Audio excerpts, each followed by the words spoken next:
Now on the CTV News at 5, Peter Anholt resigns as general manager of the Lethbridge Hurricanes. Plus, what the city is saying about Lethbridge's water pipes. And the doors open of Star's lottery dream home. Telling your stories. CTV News Lethbridge with Jackie Scantlebury. Hello, and thank you for joining us. We begin with breaking news. Lethbridge Hurricanes general manager Peter Anholt has resigned following a disciplinary hearing. Anholt was being investigated after a verbal interaction he had with a player dating back to 2015 came to light. Quinn Keenan reports. Peter Anholt's time with the Hurricanes has come to an end after more than 11 seasons overseeing the club. He was suspended in November after a display of intimidating behavior to the team following a game. Soon after, a 2015 verbal interaction between Anholt and a player came to light. Both claims were filed via the league's 1-800-WHL Respect hotline, and this claim was investigated by the WHL Security Department.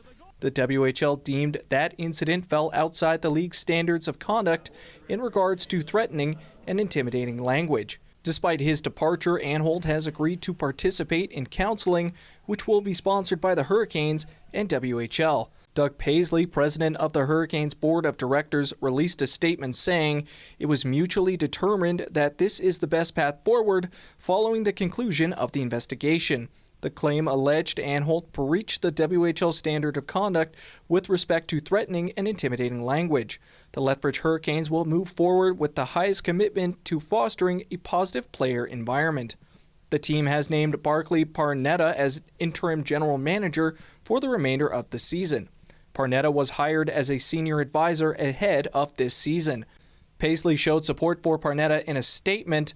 "We are confident in Barclay with his extensive experience as general manager in our league and are fortunate to have already had him in our staff as a senior advisor with the Hurricanes." Anholt took over as Hurricanes GM and head coach in December of 2014. Before Anholt took over the reins, the club was in turmoil and under threat of being sold and relocated. Under his watch, the team managed a dramatic turnaround, making back-to-back Eastern Conference Finals appearances in 2017 and 2018. His son Matt remains the Hurricanes' head coach. Quinn Keenan, CTV News, Lethbridge. We reached out to the Hurricanes for an interview, but they declined to comment on camera. Meanwhile, 2 people from the Piikani Nation have been charged with fraud, including an RCMP officer. Mounties say in May of 2024, they were alerted to a possible fraud committed by a serving RCMP officer and his wife against the Piikani Resource Development. An extensive investigation took place. Both Constable Grant Shade and Katrina Shade have been charged with fraud over $5,000 and theft over $5,000. Police say Katrina had been an employee of Piikani Resource Development, while Grant was a constable of the Piikani Detachment. Grant has been with the RCMP since 2021 and is currently suspended with pay. Both will appear in court next month. Cranbrook and Kimberley RCMP are asking for the public's help identifying suspects in connection to ongoing theft investigations. On December 27th, around 4:20 a.m., Kimberley RCMP say the suspects were caught on CCTV footage breaking into a local business, causing damage and stealing a cash machine. About 2 hours later, Mounties in Cranbrook say the same stolen truck and one suspect were seen attempting to steal a John Deere front-end loader from an industrial site. Anyone with information on the suspects is asked to contact RCMP or Crime Stoppers.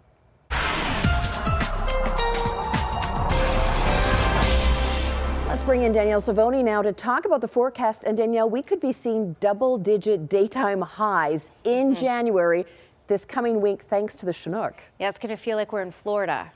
Almost, anyway. All right, so the winds are going to pick up, the temperatures are going to pick up. That's the key story. It's still already a little gusty in the far south. 61 was the max gust in Pincher Creek, closer to 70 for Lethbridge. It will get even gustier tomorrow. We'll talk more about that in just a little bit. But this has already brought our temperature up to 4 degrees in Lethbridge. It's 2 in Pincher Creek, 4 in Calgary if we're looking further north, and 3 in Milk River. That warm air not quite making its way into Brooks and Medicine Hat, where we're still below freezing, but that will change in the longer range as well. That full forecast coming up, Jackie. All right, thanks, Danielle. The city of Lethbridge has officially joined the Strong Cities Network. The network is made up of municipalities working to reduce hate, extremism, and polarization. Over 270 municipalities are part of the coalition. Lethbridge is one of 10 municipalities in Canada to be a part of its inaugural Prevention Academy Canada project. Now, the program will help municipalities address local extremism both offline and online. The city believes the network will help them develop more proactive strategies for dealing with rising hate and extremism. We know that Lethbridge is not immune to these broader trends that we're seeing across Canada and globally with rising hate, extremism, and polarization. And while we don't currently have a standalone program focused exclusively on these things, we're deeply committed to prevention-based approaches that help build resilience in the community. The work done through the network will enhance initiatives led by Community Social Development. Now, in light of the ongoing water main break in Calgary, the city of Lethbridge tells CTV News it continues to monitor and maintain the city's pipe infrastructure system. The city says its water transmission system moves treated water from the river valley up to reservoirs across the city. And while the system uses high pressure to move the water uphill, this actually doesn't make the pipe breaks more likely. The city says staff routinely check pipe conditions and past break history to guide its daily operations. The system also has backed up routes so reservoirs can keep supplying water during repairs while crews fix the issues. In a statement to CTV News, the city says it's planning major upgrades through the underground infrastructure master plan. This includes twinning important pipes, adding more reservoir space, and building new connections. This will make the system stronger and more reliable in the future. New data from Statistics Canada shows Alberta lost 14,000 jobs last month. That brings Alberta's unemployment rate to 6.8%. That's on par with the national unemployment rate. Across Canada, there were 1.6 million people looking for work last month. That's an increase from November of more than 70,000. The youth unemployment rate took the biggest hit, with Canadians between 15 and 24 losing 27,000 jobs. The Lethbridge Medicine Hat region had an unemployment rate of 6.3% in December, an improvement of 1.1% from November. The industries with the biggest increases in employment were healthcare, social assistance, and manufacturing. Job losses were seen in accommodation and food services, construction, and culture and rec. TELUS is offering buyouts to hundreds of its employees. The telecommunications company says it has offered voluntary severance packages to nearly 700 workers across Canada, including about 500 union staff. TELUS says the job cuts are fueled by rapid transformation in the industry and the growing customer demand for self-serve solutions. The company says it anticipates only a few employees will be interested in taking the buyout. A Canadian recruitment agency has released a list of the top 15 most in-demand jobs for 2026. Companies will be looking for sales associates, administrative assistants, customer service representatives, accounting technicians and receptionists. Nursing, pharmacy technicians and dental assistants are also in the top 15. Forklift operators also made the list. The annual Stars Lottery Dream Home is now open to the public on Lethbridge's west side. This is the 33rd year that Stars has put on its lottery. The Brock James home, designed and built by Van Arbor Homes, is named after Stars' very important patient, Brock Higginson. 5 years ago, Brock was transported by Stars from Lethbridge after suffering a seizure. The west side home is 2,400 square feet and features 3 bedrooms and 2.5 baths. It is valued at $950,000. The annual lottery raises funds for Stars Air Ambulance and its ability to provide critical care anywhere. To everybody else out there that's continued to support Stars, whether that's buying a lottery ticket or in another fashion, you help save lives. That's just the straight truth. I wouldn't be here without the support of all those that have done so. The Stars Alberta Lottery is, like I said, the largest annual fundraiser that we have and funds approximately one of our bases here in Alberta, and we have 3, Calgary, Edmonton, and Grande Prairie. There are also 2 other dream homes up for grabs in Calgary and Edmonton, along with vehicles, vacations, and cash. Tickets can be purchased at starslottery.ca. And we have a reminder, tomorrow is Christmas Tree Collection Day in Lethbridge. For the past 30 years, the city and local youth groups have partnered to pick up real trees after the holidays. More than 1.5 million kilograms, or about 95,000 trees, have been diverted from the landfill and turned into mulch since the program began. Trees should be at your regular garbage collection spot with your decorations, tinsel and lights all removed. Danielle has your weekend forecast coming up right after this break. Plus, testing began today in Canada for a promising new Alzheimer's drug, but there are questions over who's paying for it. That story coming up.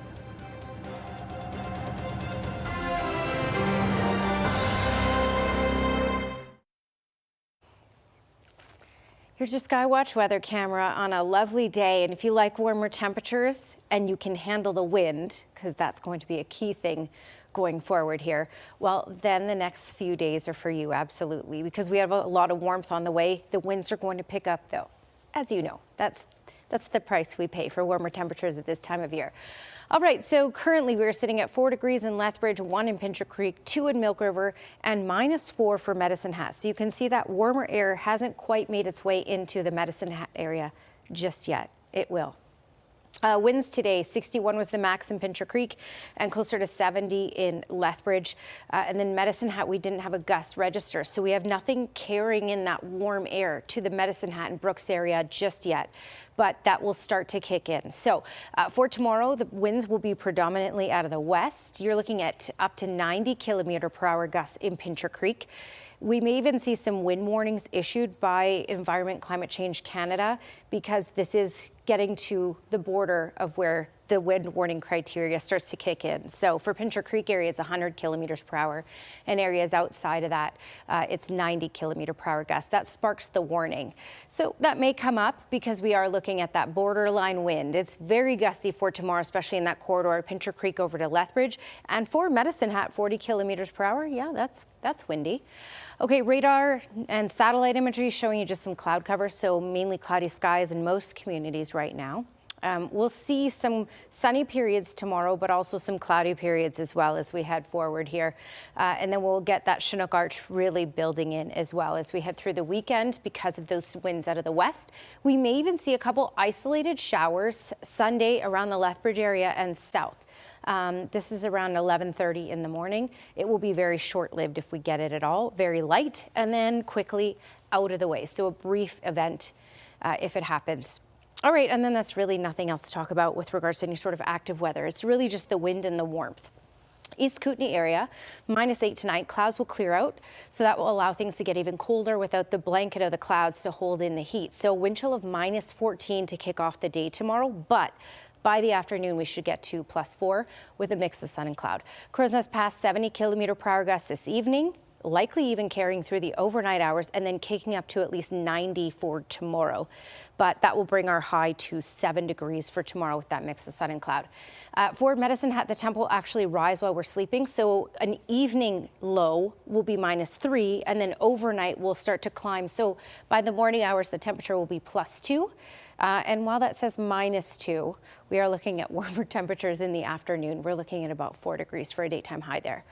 Okay, Lethbridge, 10 degrees for tomorrow. Winds around 80 km/h, certainly possible, but check out this long-range forecast. This is double-digit weather, and in fact, we'll even get into the teens, at least 13 degrees by Monday.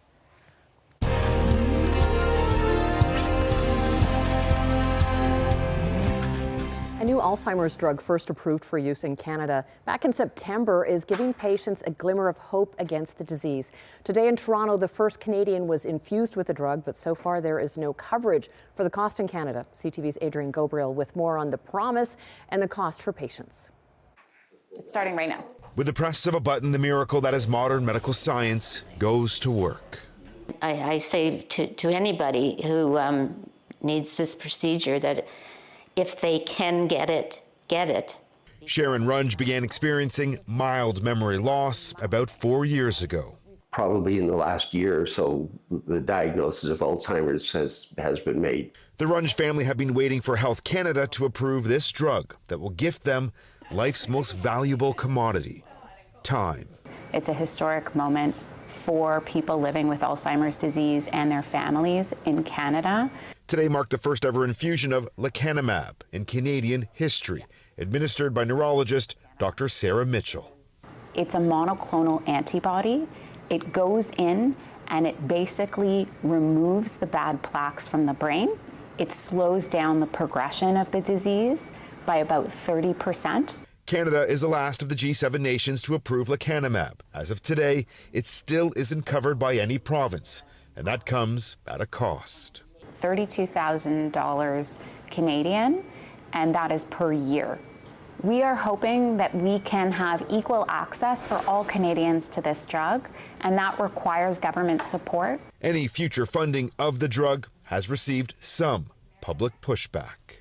Well, I'd say they should walk in our shoes. The infusions yield the best outcomes for those battling the early stages of the disease. While Sharon admits she's unaware of her cognitive deterioration, her sense of humor is on point when we ask that she share her age. I'm 16. No, she's... And the love that she has for her children, as well as her husband Dallard, remains as present as ever. I am so fortunate to have met him. He's the most important thing in my life. The Runges now have hope that their loving life together will also have longevity. The troublesome protein can gather in the brain decades before symptoms arrive. The next step is testing whether this drug can help offset Alzheimer's in asymptomatic patients. Adrian Gobriel, CTV News, Toronto.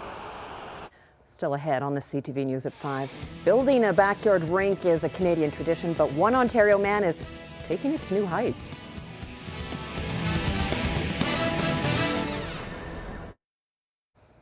Welcome back. The Lethbridge Hurricanes will hit the ice again this weekend after a turbulent last few days. They'll be on the road taking on some Central Division rivals.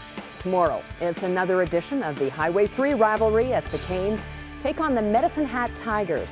Now, the Hurricanes will look to snap the Tigers' 15-game winning streak. That game goes at 7. Sunday, the Canes will head north to take on the Calgary Hitmen for a matinee match at 4 p.m. The Brooks Bandits will hit the ice at home this weekend. They're looking to bounce back after a loss to West Kelowna last weekend. Tonight, it's the Black Falls Bulldogs making the trip to the CRA. Black Falls has won 3 of the last 4 meetings between the two this season. That game goes at 7. Tomorrow, the Spruce Grove Saints are coming to town. This will be just their 3rd meeting, having split the season series to this point. Puck drop for that one is also at 7.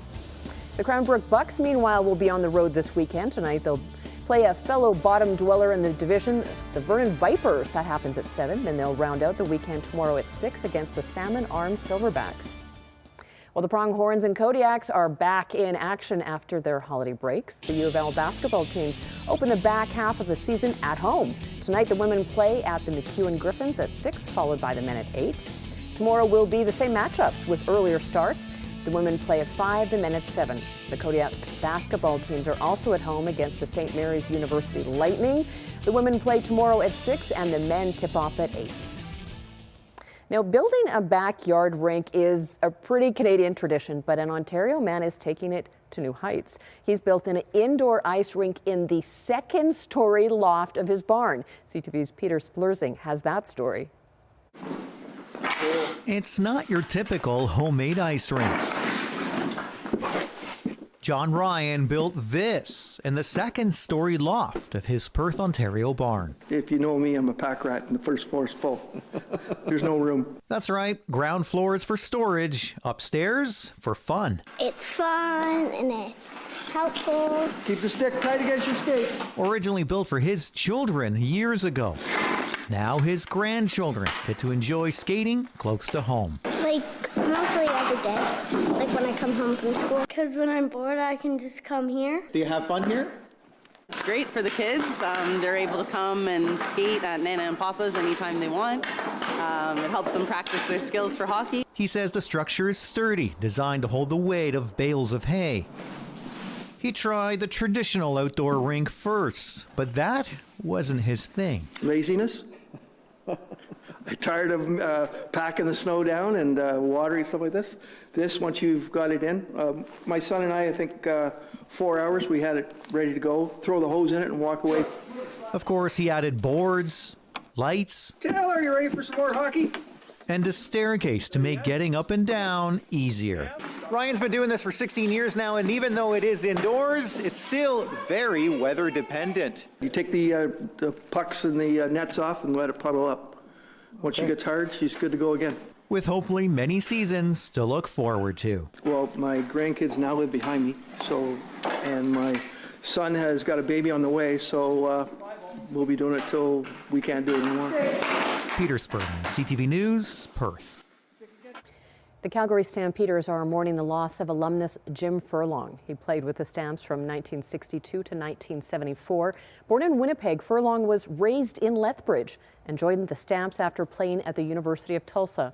Furlong was a West Division All-Star at linebacker in 1965 and was a member of the Stamps' 1971 Grey Cup championship team. He retired from football in 1974 and moved to Vernon, BC to become a high school teacher. Furlong was 85. Well, still ahead on the CTV News at 5, a Tennessee pawn shop is cleaning up after some serious monkey business. That story next.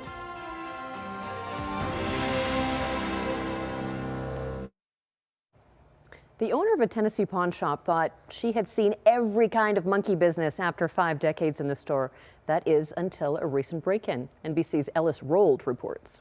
A Morristown pawn shop runs a tight ship, but 24/7 security and plenty of surveillance cameras couldn't stop this break-in. We come in the door about probably 8:20, and it was a disaster. Trade Center owner Loretta Bryant showed up Sunday to a mess, but this wasn't your typical pawn shop problem, and the suspect wasn't looking for cash. I went back and I said, "What is it?" And there was the little Chester, the little brown capuchin monkey sitting right in that door. The furry culprit made his way in through a doggy door and past the pawn shop cats, all captured on surveillance video. There was monkey messes everywhere. It was a crime of opportunity and a little monkey business. He really hated computer keyboards.